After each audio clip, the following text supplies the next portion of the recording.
Hello friends, welcome back to creative Anshika YouTube channel. कैसे हैं friends आप लोग? जय माता दी और हैप्पी शरद पूर्णिमा। ये वीडियो शरद पूर्णिमा के दिन बना रही हूँ, तो इसलिए मैं ये हैप्पी शरद पूर्णिमा भी बोल रही हूँ आप लोगों को। फ्रेंड्स, कैसे हैं आप लोग? उम्मीद करती हूँ अच्छे होंगे। मैं भी बहुत अच्छी हूँ। तो फ्रेंड्स, आज मैं एक और नया टॉपिक लेके आई हूँ कि आप लोग जो भी हिंदूज़ हैं उनको मालूम होगा कि जो हम लोग जो दिया जलाते हैं, मतलब कोई भी पूजा करता है तो पूजा में हम लोग दीपक जरूर जलाते हैं। और मतलब बिना दीपक जलाए हमारी कोई भी पूजा जो है वो संपूर्ण नहीं होती है। मतलब इसको पूरा माना नहीं जाता है, क्योंकि आप सबको भी मालूम है कि दीपक जो है, दीपक को ब्रह्मांड की शक्ति का प्रतीक माना जाता है। और जबकि तो इसलिए कभी भी कोई भी पूजा करते हैं, कोई भी हम लोग कोई भी पूजा करते हैं तो उसमें दीपक जरूर जलाते हैं। हिंदू परंपराओं के अनुसार जब दीपक को जलाया जाता है तब तभी पूजा संपूर्ण होती है। तो पूजा शुरू करने से पहले हम दीपक को जलाते हैं, दीपक को जलाया जाता है। और आपको मालूम है कि दीपक जो है, दीपक के नीचे चावल या अक्षत क्यों रखा जाता है, इसका क्या महत्व है? तो आज मैं उसी के बारे में बताने वाली हूँ कि जब हम दीपक जलाते हैं तो दीपक के नीचे हम लोग चावल अक्षत जरूर रखते हैं। उसका क्या लॉजिक है, क्यों रखा जाता है, तो उसी के बारे में मैं डिटेल बताऊंगी। तो फ्रेंड्स, जो ये दीपक जो है, मतलब अक्षत जो है, ये जैसे मैंने बताया कि दीपक जो है वो ब्रह्मांड की शक्ति का प्रतीक है, जबकि अक्षत को पूर्णता का प्रतीक माना जाता है। इसीलिए जब भी आप दीपक जलाते हैं तो उसके नीचे अक्षत रखने से पूजा जो होती है वो सफल होती है और सारी मनोकामनाएं पूर्ण होती हैं। तो इसीलिए पूजा तभी संपन्न होती है, तभी दीपक का फल मिलता है जब आप उसके नीचे अक्षत रखें। और आपको मालूम है कि चावल जो है वो शुद्धता का प्रतीक माना जाता है, और अक्षत जो है वो कभी भी टूटा हुआ नहीं होना चाहिए। चावल साबुत होने चाहिए, जो भी हम अक्षत के रूप में इस्तेमाल करते हैं। तो अक्षत जो है वो शिवलिंग स्वरूप होते हैं और धन धान्य का प्रतीक है। अक्षत यानी चावलों में पृथ्वी और जल तत्व की अधिकता होती है।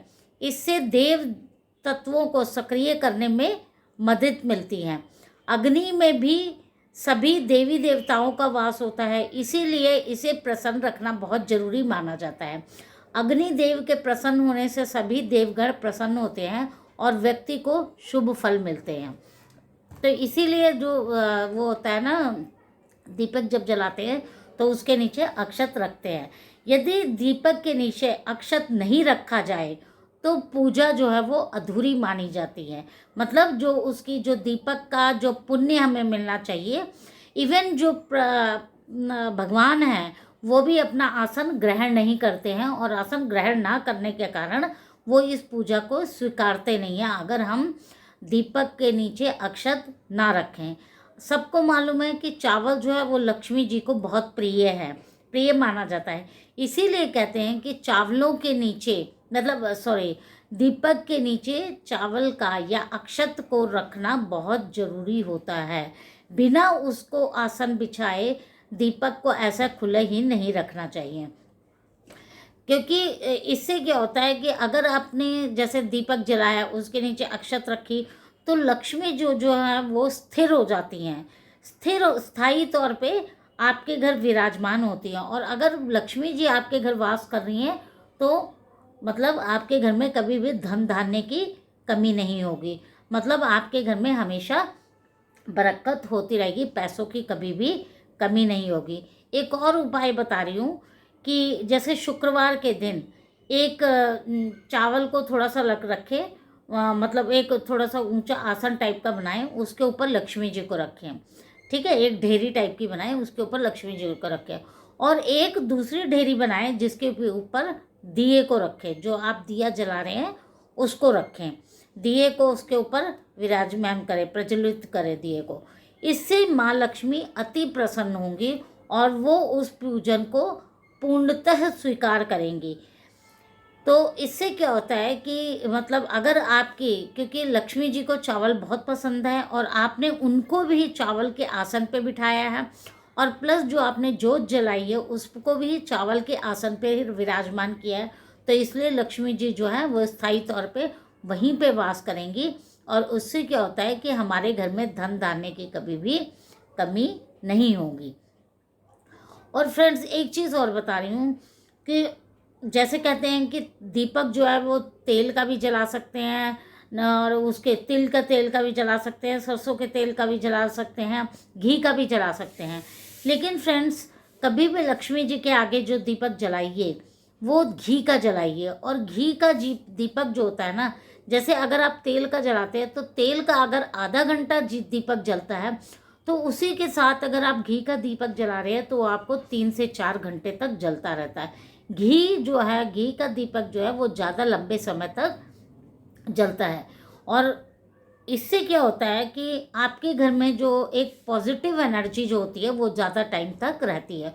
और कहते हैं कि जैसे आपने अगर पूजा करी तो पूजा करने के उपरांत आपके घर में जो दीपक है वो, जब आपकी पूजा फिनिश हो गई उसके बाद आपका दीपक जो है वो 1 घंटे तक जलना चाहिए। ऐसा नहीं कि कुछ लोगों को देखा भी है कि मतलब वो जो बाती होती है उसको बस हल्का सा तेल में डिप करा या घी में डिप करा और उसको जला दिया। तो जब तक आपकी पूजा चल रही है तब तक दीपक जलता है, या इवन पूजा ख़त्म भी नहीं हो पाती उससे पहले आपका दीपक बुझ जाता है, तो ये चीज़ अच्छी नहीं है। एटलीस्ट आपका जो दीपक है वो आपके पूजा करने के उपरांत कम से कम मिनिमम आधा घंटा तो जलना ही चाहिए। और अगर वो 1 घंटा जलता है तो बहुत ही अच्छा है, क्योंकि और कोशिश करिए कि घी का ही दीपक जलाएं। इससे क्या होता है कि घी का दीपक जलाने से आपके जो घर में पॉजिटिव एनर्जी रहती है, और पॉजिटिव एनर्जी रहने के कारण आपके घर में हमेशा बरकत बनी रहती है। तो फ्रेंड्स ये तो मैंने चावल के बारे में बताया, बट कुछ और अनाज भी हैं जो कि हम दीपक के नीचे रख सकते हैं। जैसे कि गेहूँ रखने से क्या होता है कि आर्थिक परेशानियों से छुटकारा मिलता है। गेहूँ अगर, जैसे चावल का तो मैंने बता दिया, गेहूँ रखने से भी आर्थिक परेशानियाँ, अगर किसी के घर में इकोनॉमिक क्राइसिस है, पैसों की कमी हो रही है या आ रहा है पैसा वो रुकता नहीं है, तो उस केस में आपको गेहूँ रखना चाहिए। नेक्स्ट है उड़द दाल रखने से नज़र दोष जो होता है, अगर किसी के घर में कुछ किसी ने नज़र वगैरह लगा रखी है तो उसका भी असर कम हो जाता है। मतलब उड़द की दाल रखने से नज़र दोष जो होते हैं वो कट जाती है। थर्ड है चने की दाल रखने से माँ लक्ष्मी और कुबेर देव दोनों ही प्रसन्न होते हैं।